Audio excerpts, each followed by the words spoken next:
मरकुस का सुसमाचार अध्याय 11 वचन 25।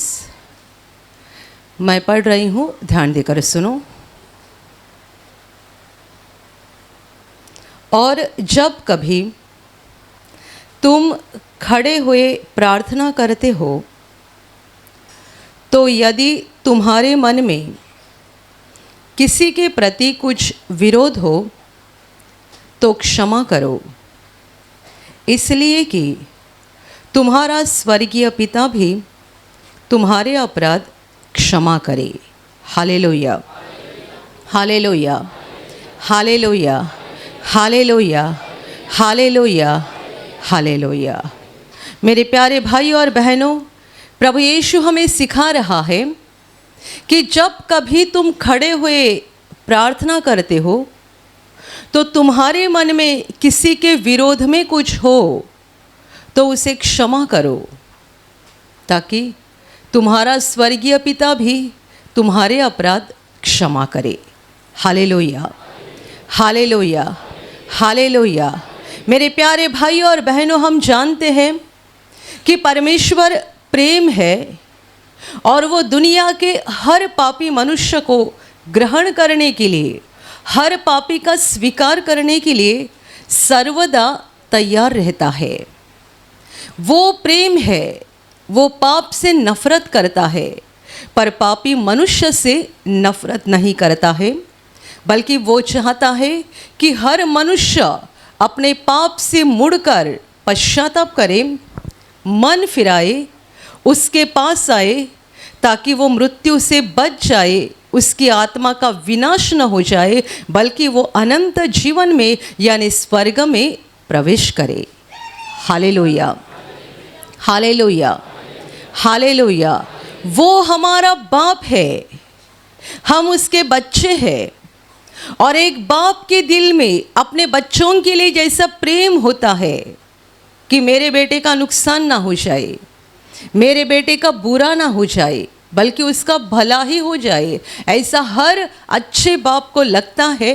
बिल्कुल वैसे ही परमेश्वर चाहता है कि मेरे बच्चों के साथ कुछ बुरा ना हो जाए, बल्कि उनका भला हो जाए। दुनिया का हर मनुष्य परमेश्वर की नज़र में मौल्यवान है और परमेश्वर चाहता है कि हर एक का उद्धार हो जाए और हर कोई आशीषित बनकर एक दिन अनंत जीवन में प्रवेश करे। क्यों वो चाहता है? क्योंकि बाइबल कहती है परमेश्वर प्रेम है, वो हमारा बाप है, हम उसके बच्चे हैं। तो हम यदि बच्चे हैं तो हम सभी एक दूसरे के भाई बहन हैं। सबका बाप यदि एक है तो हम एक दूसरे के भाई बहन हैं। और इसलिए परमेश्वर की हमारे बारे में इच्छा है कि जैसा वो हमसे प्रेम करता है वैसे हम भी एक दूसरे के साथ प्रेम पूर्ण रीति से बर्ताव करें, हम भी एक दूसरे से प्रेम रखें। Hallelujah, hallelujah, hallelujah. दुनिया का कोई भी मनुष्य पवित्र नहीं है, कोई भी मनुष्य धर्मी नहीं है। यदि कोई पवित्र दुनिया में होता तो परमेश्वर को इंसान बनकर धरती पर आने की ज़रूरत ना पड़ती, क्योंकि मनुष्यों को पापों से मुक्ति दिलाने के लिए एक पवित्र बलिदान की और एक पवित्र लहू की ज़रूरत थी। पर परमेश्वर की नज़र में दुनिया में ऐसा कोई नहीं था जो पवित्र है, जो शुद्ध है। यदि कोई पवित्र होता तो परमेश्वर उसी का बलिदान कर लेता, अपने बेटे को ना भेजता। पर पवित्र कोई नहीं था, इसलिए तो परमेश्वर का पुत्र धरती पर आया, क्योंकि मनुष्यों की पाप क्षमा के लिए पवित्र लहू की ज़रूरत थी। परमेश्वर का पुत्र इंसान बनकर आया और उसने अपना लहू बहाया, क्योंकि वो पवित्र था तो उसका लहू भी पवित्र है और उसके पवित्र लहू के द्वारा पापी आत्माओं को पाप से छुटकारा मिल गया। Hallelujah, hallelujah, hallelujah. तो दुनिया में रहने वाले हम सब अपवित्र, अशुद्ध और पापी लोग हैं। पर जब हम अपने पापों को मान लेते हैं और परमेश्वर के पास आते हैं, वो हम पर अनुग्रह करता है, वो तरस खाकर हम पर दया करता है और हमारे पापों को क्षमा करता है। इसी पाप क्षमा के लिए यीशु ने क्रूस पर जान दी है। तो परमेश्वर की हमारे बारे में ये भी इच्छा है कि हम भी दूसरे मनुष्यों को क्षमा करते जाए। यीशु ने कहा है, जब कभी तुम प्रार्थना करने के लिए खड़े रहो, तब तुम्हारे मन में यदि किसी के खिलाफ, किसी के विरोध में कुछ हो तो उन्हें क्षमा करो, ताकि तुम्हारा स्वर्गीय पिता भी तुम्हें तुम्हारे पापों की क्षमा करेगा। Hallelujah, hallelujah. इस बात को समझाते हुए यीशु मसीह हमेशा स्वर्गीय पिता या तुम्हारा पिता जो स्वर्ग में है ऐसा बताता है। बताने की वजह यह है कि यदि वो स्वर्ग में है यानी सबसे ऊपर बैठा है, और यदि वो सबसे ऊपर बैठा है तो नीचे धरती पे क्या चल रहा है वो देख सकता है। हमारी ज़िंदगी के पाप हमारा भाई नहीं जानता है, बहन नहीं जानती है, औरत नहीं जानती है, पति नहीं जानता है, माँ बाप नहीं जानते हैं, पर हमारी ज़िंदगी के सारे पाप परमेश्वर जानता है। मनुष्य नहीं जान सकते। इसीलिए परमेश्वर पिता की पहचान कराते वक्त यीशु हमेशा बोलता है, तुम्हारा बाप जो स्वर्ग में बैठा है वहाँ ऊपर है, तो वो नीचे झुककर सब देखता है, सब।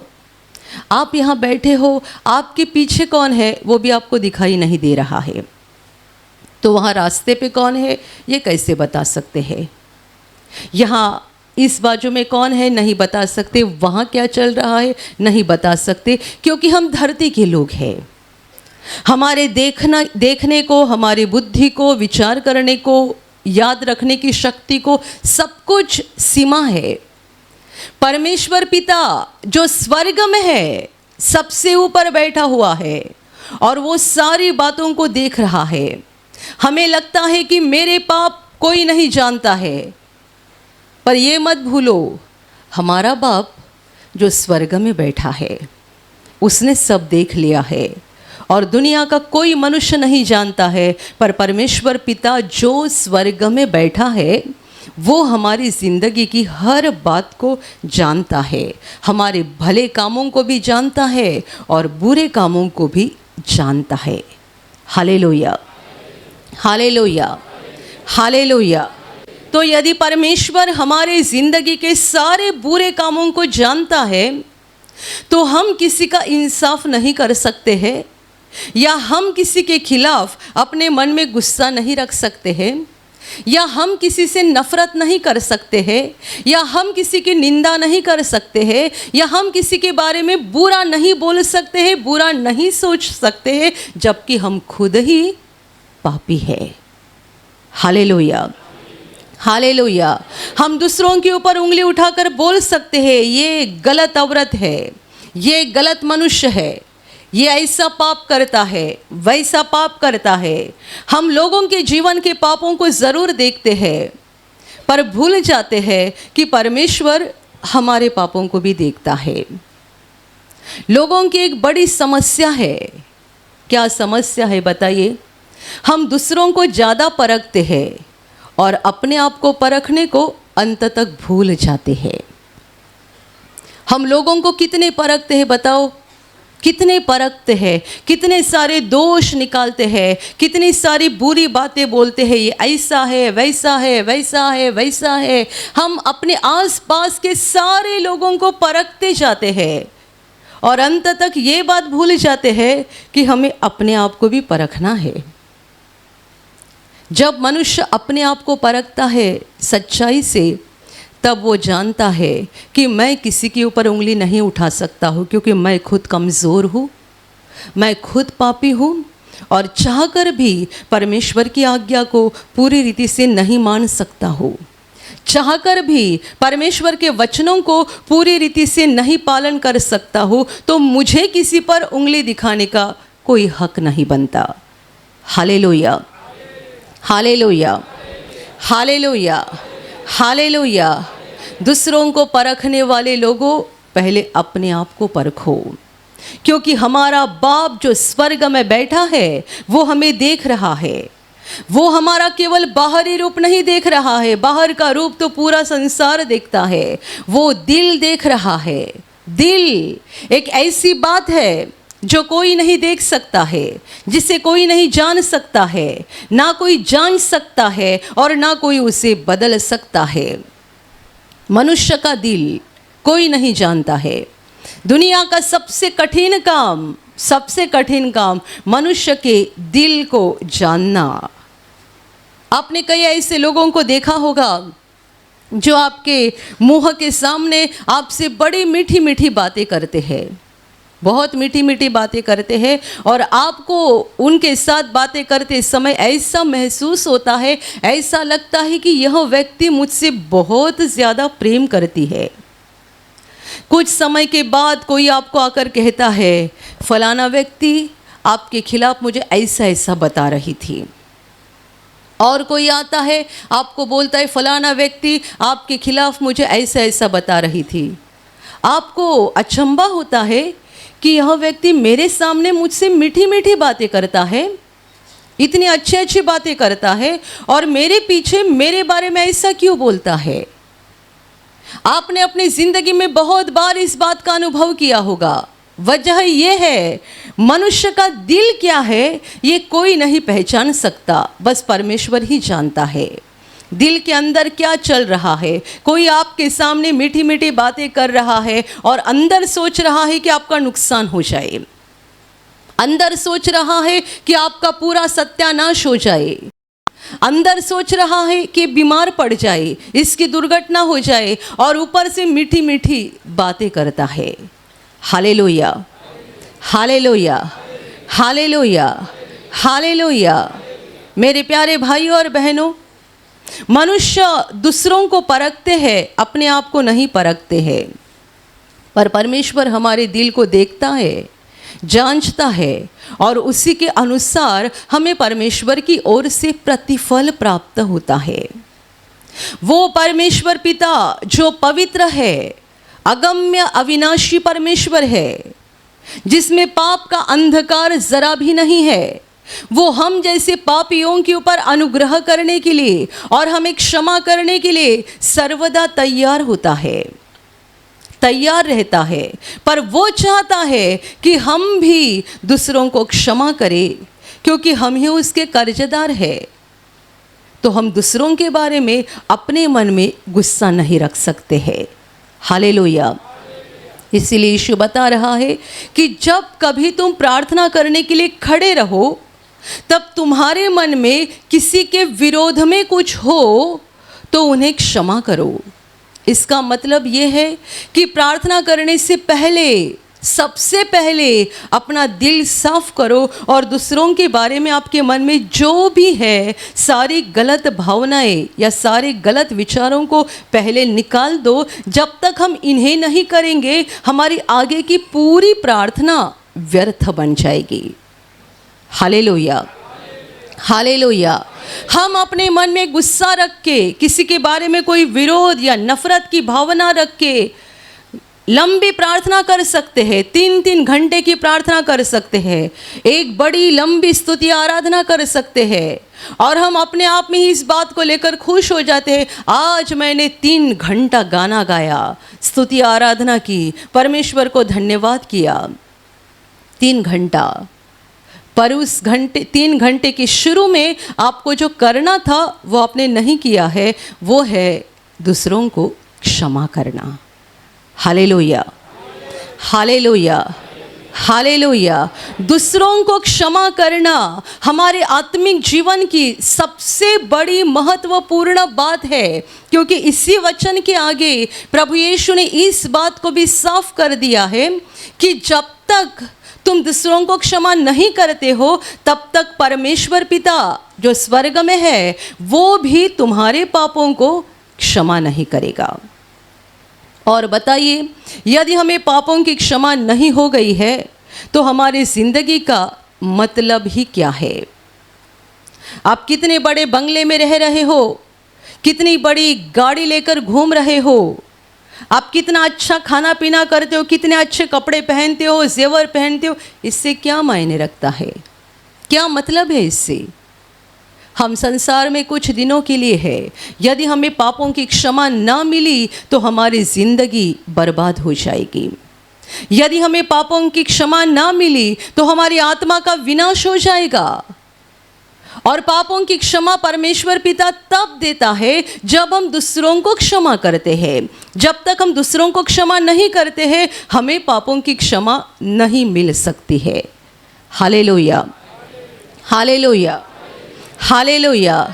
कई लोग ऐसे होते हैं जो प्रार्थना में आते हैं या प्रार्थना के लिए खड़े होते हैं, तब अपने मन का गुस्सा निकाल रहे हैं, ऐसा परमेश्वर को बताते हैं, प्रभु मैं इसको क्षमा करता हूँ, मैं इसको क्षमा करती हूँ। बस ये ज़बान की बात होती है, पर अंदर अपने मन में उस व्यक्ति के लिए कड़वाहट बनी रहती है।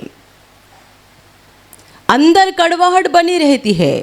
यदि आपके पति ने आपके विरोध में या आपको दुख देने जैसा कोई काम किया है, तो बहनों आप बताइए, आप कितने महीने तक उसको याद रखते हैं? कितने महीने तक? प्रार्थना में बताएंगे, प्रभु मैंने पति को क्षमा कर दिया, मैंने पति को क्षमा कर दिया, ऐसा प्रार्थना में बोलते हैं। और जब पति से बातें करते हैं, टेढ़ी बातें करते हैं, सीधा नहीं बोलते हैं। पति ने कुछ सवाल किया, टेढ़ा ही बोलते हैं। हमारी बातों में कड़वाहट होती है, कड़वाहट। पर आप जानते हैं, इनसे हमारी ही आत्मा का नुकसान होता है। जिस मनुष्य की ज़बान में कड़वाहट से भरी बातें रहती है, उसकी आत्मा का नुकसान होते जाता है, नुकसान होते जाता है। जिन लोगों को दूसरों के साथ नफरत से बोलने की आदत है, टेढ़ा बोलने की आदत है, कड़वाहट से भरी बातें बोलने की आदत है, चाहे वो भाई हो या बहन हो, आप आज ध्यान से सुन लेना, आपकी कड़वाहट से भरी जबान के कारण आप आपकी जिंदगी के ऊपर श्राप लाओगे।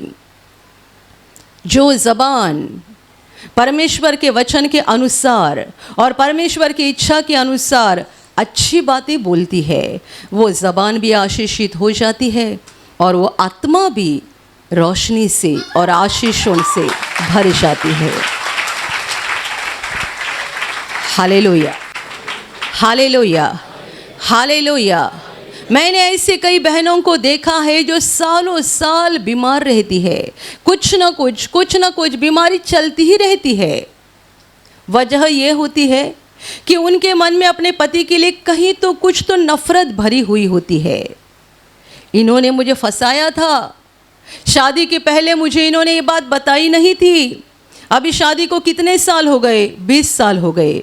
तभी भी इस बात को याद रख रही है कि शादी के पहले पति ने बताया नहीं था कि वो सिगरेट पीते थे। शादी के पहले पति ने बताया नहीं था, छिपा के रखा था कि वो शराब पीते हैं। अभी शादी को कितने साल हो गए? 10 साल। अभी भी इसको याद है, पति ने मुझे फंसाया था। 10 साल तक या 15 साल तक मन में ये बात रखी है कि पति ने मुझे शादी से पहले बताया नहीं था कि वे सिगरेट पीते हैं या शराब पीते हैं। शादी को 15 साल हो गए, पति पत्नी का रिश्ता कैसा चल रहा है? दुनिया के लिए लगता है पति पत्नी एक साथ रह रहे हैं, मन एक दूसरे से अलग है। औरत पति से नफरत करती है, प्रेम से बात करना नहीं जानती है, जो भी बोलती है कड़वाहट से भरी बात बोलती है। पति ने कुछ भी कहा तो वो टेढ़ा ही जवाब देती है। क्या होता है? हमेशा बीमार होती रहती है। और एक दूसरी बात भी होती है, ऐसे पति पत्नी के बच्चे भी अपने माँ बाप का सुनते नहीं है। क्यों? पति पत्नी दोनों एक मन नहीं है, तो उनके बीच में दरार होने के कारण उसी दरार से शैतान अंदर घुसता है। आप चाहते हैं कि आपके बच्चे परमेश्वर में बढ़ जाए, आप चाहते हैं आपके बच्चा अंधकार में न जाए, शैतान के हाथ में न जाए, उनका भविष्य अच्छा बन जाए, आशीषित बन जाए, तो ये सीख लेना, पति पत्नी दोनों एक मन होने चाहिए, उनके बीच में कोई दरार नहीं होनी चाहिए जिससे शैतान अंदर आ सकता है। आप दरार को बंद कर दीजिएगा। आप गरीब हो या अमीर हो, यदि आप दोनों के बीच में दरार नहीं है तो यकीनन आपके बच्चे आशीषित बन जाएंगे और परमेश्वर के राज्य में आगे बढ़ते जाएंगे। Hallelujah, hallelujah, hallelujah. एक साथ एक घर में रहने वाले लोग भी एक दूसरे से नफरत करते हैं। भाई बहन, मैंने ऐसे परिवार देखे हैं जहां भाई बहन इतना झगड़ा करते हैं, इतना झगड़ा कि 5-5 महीना 6-6 महीना एक दूसरे से बातें नहीं करते हैं। जब मैं सुनती हूँ मुझे बड़ा अजीब लगता है, बड़ा अजीब लगता है। जब मैं छोटी थी तब मैं इस बात को सुनती थी मेरे सहेलियों के बारे में कि उनका भाई के साथ झगड़ा हो गया है, 6 महीना से बात नहीं कर रही है। मेरी ऐसी भी एक सहेली थी जिसका पिताजी के साथ झगड़ा हुआ था। किस बात को लेकर? वो ज़्यादा टीवी देख रही थी तो पिताजी ने डांटा तो उसने पिताजी के साथ झगड़ा किया और 6 महीना तक पिताजी से बात नहीं की। जब मैं इस बात को देखती थी मुझे बड़ा अचंभा लगता था, क्योंकि हम 5 बहनें हैं और हमारा भी घर में झगड़ा होते रहता था बार बार। और जब झगड़ा होता था हम ये फैसला करते थे 1 सप्ताह तक एक दूसरे से बात नहीं करेंगे और 10 मिनट के अंदर भूल जाते थे, बात करना शुरू कर देते थे और फिर याद आती थी कि हमने फैसला किया था 1 सप्ताह बात नहीं करेंगे। कितने बार ऐसा फैसला किया कि अब से 1 सप्ताह एक दूसरे से बात नहीं करेंगे, पर होता ही नहीं था। Hallelujah, hallelujah. पर जब मैं ऐसे परिवार के बारे में सुनती हूँ कि भाई बहन झगड़ा करते हैं, एक दूसरे से बातें नहीं करते, बहन बहन का झगड़ा है, एक दूसरे से बात नहीं करते, यहाँ तक कि लड़की पिताजी के साथ भी बात नहीं करती, बेटा पिताजी के साथ बात नहीं करता है। कितना 1 महीना हो गया, 6 महीना हो गया। बहुत बुरी बात है, बहुत बुरी बात। एक लड़की अपनी माँ से झगड़ा करती है और माँ के साथ बात नहीं करती है। आप बताइए कितनी खतरनाक बात है। हम इज़राइल के ऊपर या गाज़ा के ऊपर बॉम्ब गिर रहे हैं, उनको देख रहे हैं और डर रहे हैं, पर मैं आपको बताती हूँ ये ज़्यादा बड़ा बॉम्ब है, जहाँ एक घर में एक जवान लड़की अपनी मम्मी के साथ 6 महीना से बात नहीं करती है। ये ज़्यादा बड़ा बॉम्ब है, क्योंकि इस घर में इतनी बड़ी दरार आई है, इतनी बड़ी दरार कि हमारा विरोधी शैतान कहाँ अंदर घुसेगा और किसको बड़ी बीमारी देगा और किसको बर्बाद करेगा बता नहीं सकते हैं। Hallelujah, hallelujah, hallelujah. इसलिए तो पौलुस ने अपने खत में लिखा है, सूर्य के अस्त हो जाने के पहले तुम्हारा गुस्सा निकल जाना चाहिए। शैतान को अवसर मत देना, उसको मौका मत देना। एक जवान लड़की अपनी माँ के ऊपर गुस्सा करके 6 महीना बात कर रही है, ये इतनी भयानक बात है, सुनते ही मुझे कुछ हो जाता है। मैं तो समझती हूँ एक दिन भी वो अपने माँ के साथ ऐसा बर्ताव नहीं कर सकती है। 6 महीना तो बहुत दूर की बात हो गई। एक दिन भी एक जवान लड़की अपनी माँ के साथ झगड़ा होने के कारण बोलती नहीं है, गुस्से में है या माँ से नफरत करती है, नहीं हो सकता है। यदि आपको आत्मिक जीवन में बढ़ना है और शैतान के हाथ से बचना है तो ये सबक सीख लेना। जब कभी आपको गुस्सा आएगा, आपके मन में किसी के लिए कोई नफरत आएगी, 5 मिनट, 10 मिनट, ज़्यादा से ज़्यादा आधा घंटा तुरंत प्रार्थना करो, प्रभु मेरे दिल का कब्जा ले, ये बंधन टूट जाए। गुस्सा, नफरत, ये बंधन टूट जाए।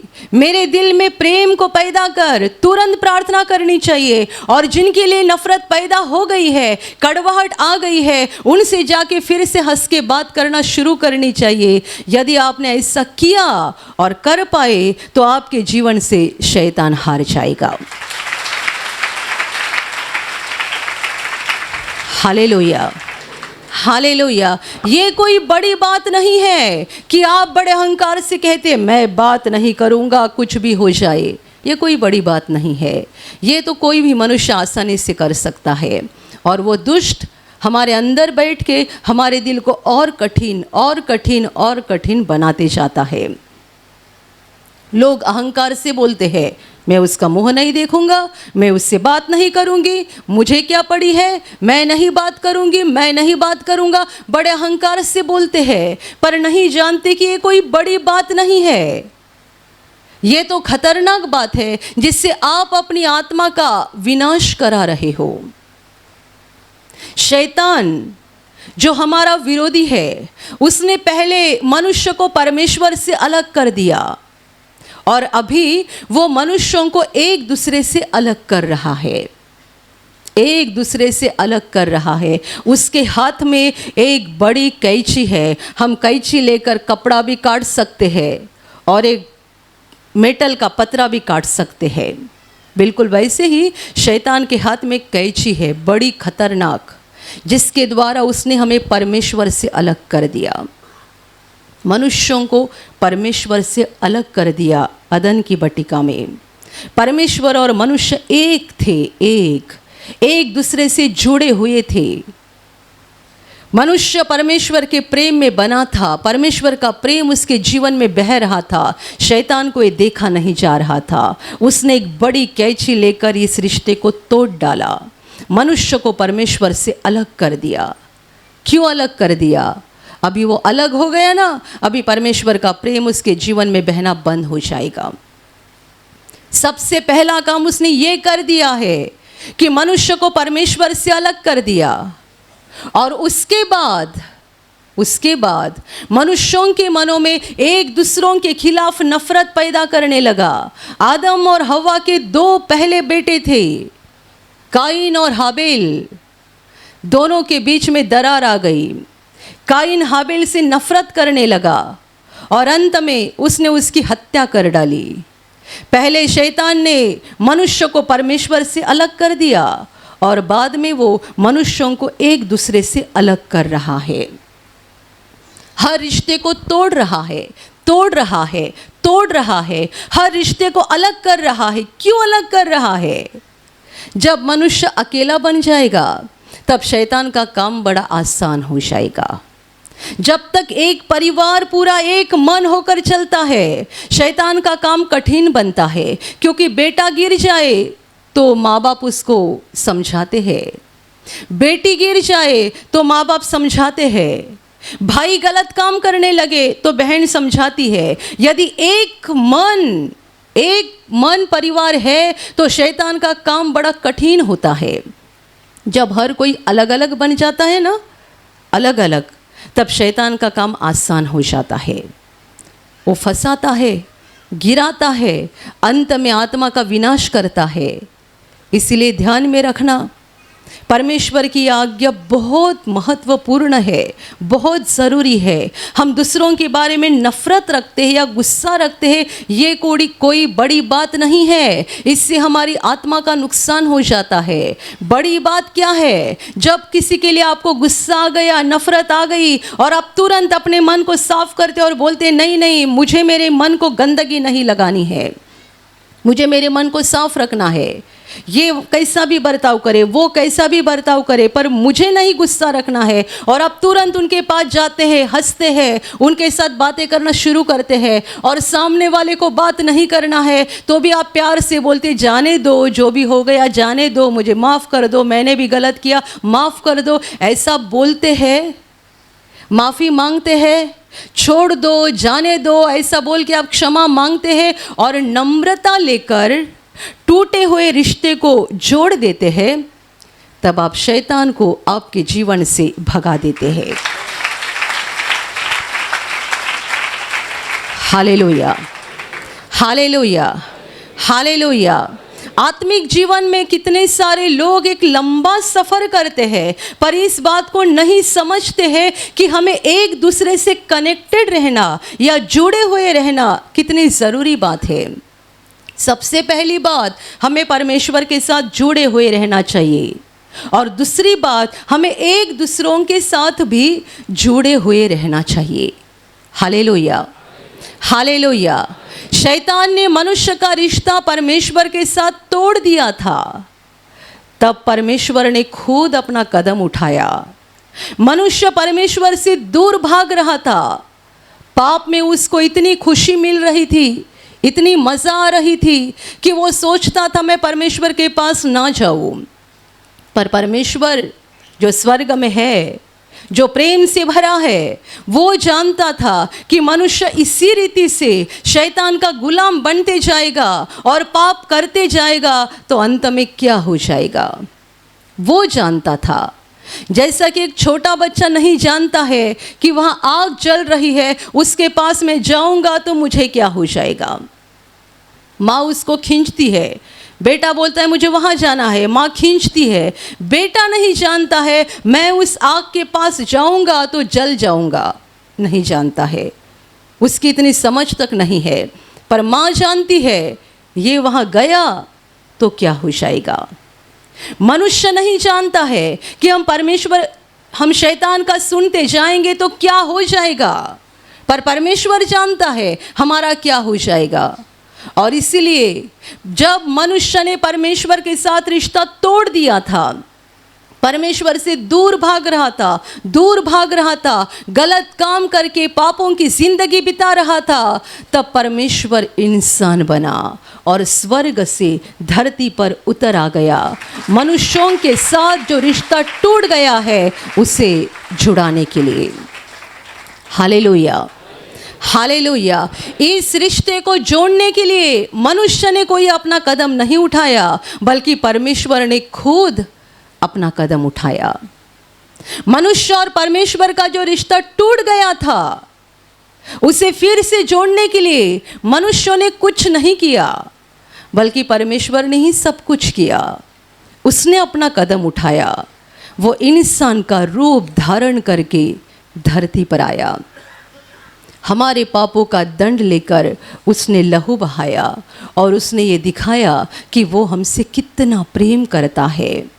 हमें बचाने के लिए और हमें स्वर्ग में लेने के लिए, हमें आशीषों से भरने के लिए उसने अपने शरीर और लहू की कीमत दे दी, अपना लहू बहाकर।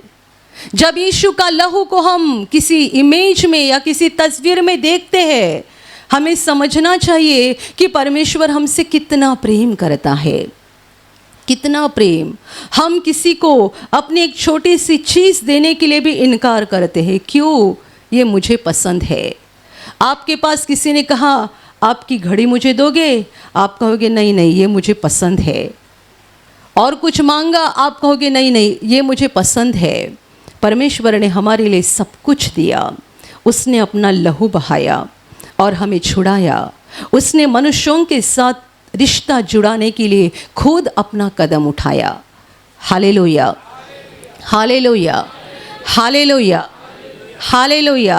आज हम बड़ी आसानी से पापों की क्षमा पाते हैं। आप यहाँ बैठे हो, कई सारे लोग YouTube पर इस प्रार्थना सभा में भाग ले रहे हैं। इतने सारे लोग आसानी से पापों की क्षमा पा रहे हैं और पूरे संसार में जहाँ जहाँ लोग यीशु के नाम से इकट्ठा हुए हैं या प्रभु यीशु को पुकार रहे हैं, उद्धार के लिए, पापों की क्षमा के लिए विनती कर रहे हैं, उन सबों के ऊपर स्वर्ग से अनुग्रह हो रहा है और बड़ी आसानी से उनका उद्धार हो रहा है, क्षमा मिल रही है।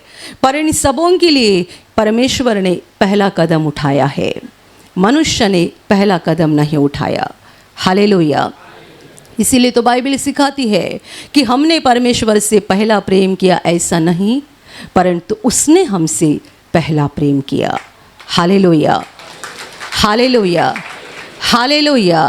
यीशु मसीह के द्वारा परमेश्वर के साथ हमारा रिश्ता जुड़ गया है। हमें इस रिश्ते को बनाए रखना है और मजबूत करना है। और दूसरी बात, मनुष्यों के साथ भी अपने रिश्ते को जोड़ते जाना है। सबसे पहली बात, आपके परिवार से एक दूसरे के साथ रिश्ता जोड़ना शुरू करो।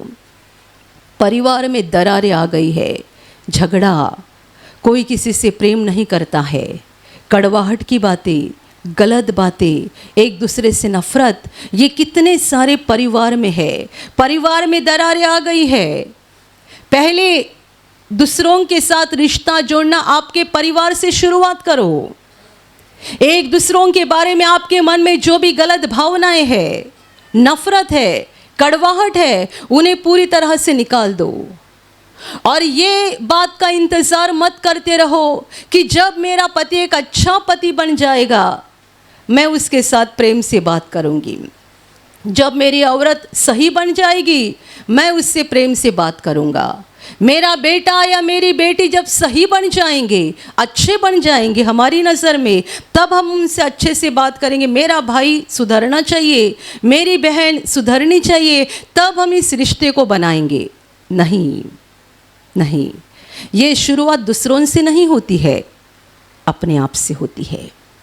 पहले अपने आप को सुधारो, अपने आप में बदलाव लाओ। इसलिए मैंने प्रवचन के शुरू में ही कहा, हम सारी दुनिया को परखते हैं, अपने आप को परखना भूल जाते हैं।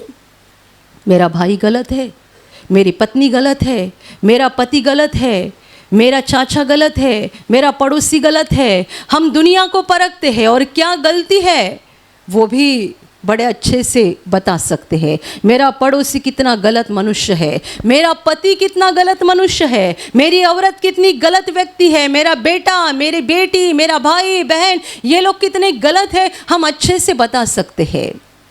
अपने बारे में 2 वाक्य भी नहीं बोल सकते हैं कि हम कितने गलत हैं। तो पहले अपने आप को परखो और ये सुधारने की शुरुआत, ये बदलाव की शुरुआत अपने आप से करो। मेरा भाई बदल जाएगा, मेरा बेटा बदल जाएगा, मेरी बहू बदल जाएगी, मेरी सास बदल जाएगी, इस बात का इंतज़ार मत करो, बल्कि मुझे बदलना है, क्योंकि यीशु ने मेरे लिए लहू बहाया है, परमेश्वर ने मेरे साथ मेल किया है, तो मुझे पहले दूसरों के साथ मेल करना चाहिए। Hallelujah, hallelujah. परमेश्वर के साथ मेल करने के लिए उसने पहला कदम उठाया है, तो अभी दूसरों के साथ मेल करने के लिए हम पहला कदम उठाएं। मेरे प्यारे भाइयों और बहनों, अपने दिल को बदल डालो, अपने दिल को बदल डालो। रिश्तों को तोड़ने का काम शैतान कर रहा है, वो हमें अकेला कर रहा है ताकि उसका काम हमारे जीवन में आसान बन जाए, पर शैतान को हराना हमारे हाथ में है। प्रभु यीशु ने हमें सत्य को सिखाया है, इसीलिए तो यीशु ने कहा था, तुम सत्य को जानोगे और सत्य तुम्हें स्वतंत्र करेगा। Hallelujah, hallelujah. आज इस सत्य को जान लो, मैं इससे बात नहीं करूँगा, मैं उससे बात नहीं करूँगा, ये बड़ी बात नहीं है, ये एक शर्मनाक बात है कि हम बोलते इससे बात नहीं करूँगा, उससे बात नहीं करूँगा।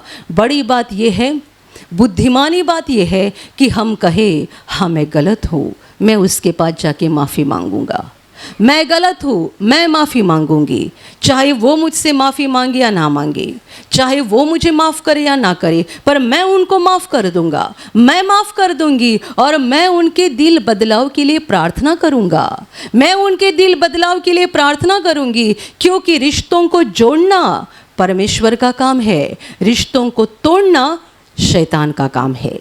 Hallelujah, hallelujah, hallelujah.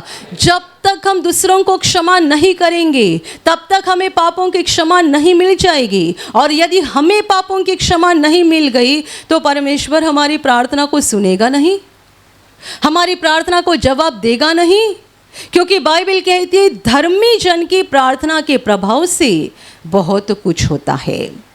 यदि हम अधर्मी हैं तो हमारी प्रार्थना का प्रभाव कुछ नहीं हो सकता है।